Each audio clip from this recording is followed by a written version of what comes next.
Hi, ladies. In today's episode, we're going to talk about how to know when it's time to refresh your brand.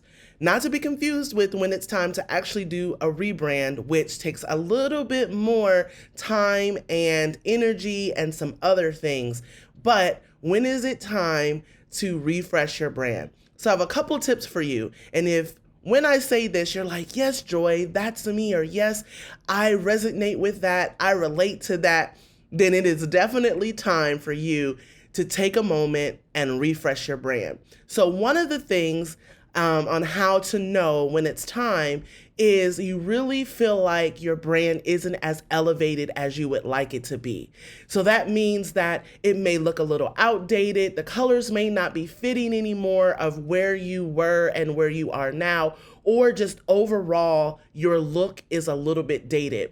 I have visited websites before where it feels like they were still stuck in the early 2000s, maybe even mid 2000s, and now to where websites are today and the way that they flow and the way that they look, I was like, man, they look like they're stuck in like the 90s. And we all have seen, and this is not to talk about anybody, but we've all have maybe a family member or someone that we may have seen or even know that feels like they're stuck in a certain time period. Now, sometimes there's nothing wrong with that when it comes to maybe our personal style. But when it comes to the way that we style our brand, there are things that we want to look out for.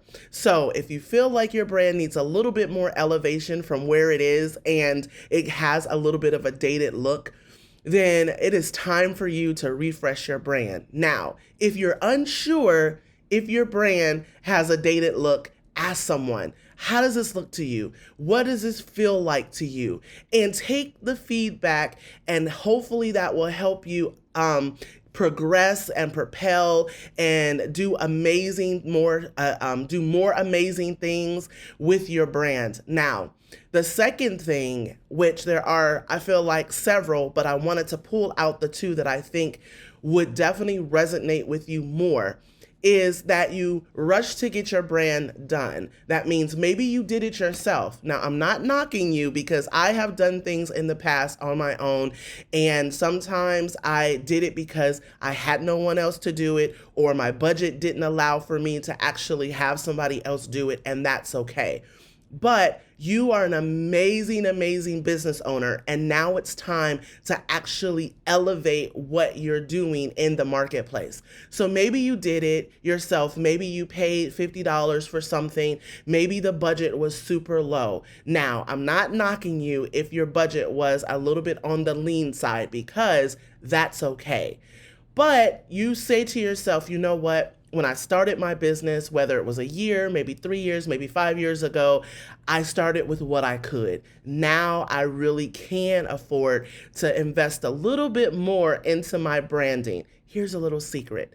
Some of the big businesses that we see, not that we want to be that big, they actually take time to think about, plan out, and strategize their brands. So with that little tip, in between all the other things that I've just shared with you, I want you to be successful. I want you to be able to compete in the marketplace on the commercial, national, international level. Some of us haven't even thought about going overseas or going international. Now, that doesn't mean anything bad if we haven't, because we do need really, really good businesses that hire local, do things local in our states and in nationally within the U.S. But all I want to say is you are doing amazing. And when you look at your brand, think of these two things. And if you have said yes, or even mulled over it for a second and didn't have a definitive answer of no, then it is time for you to refresh your brand. Can't wait to see you in the next video, and I hope this helps you on your journey of mastering your brand.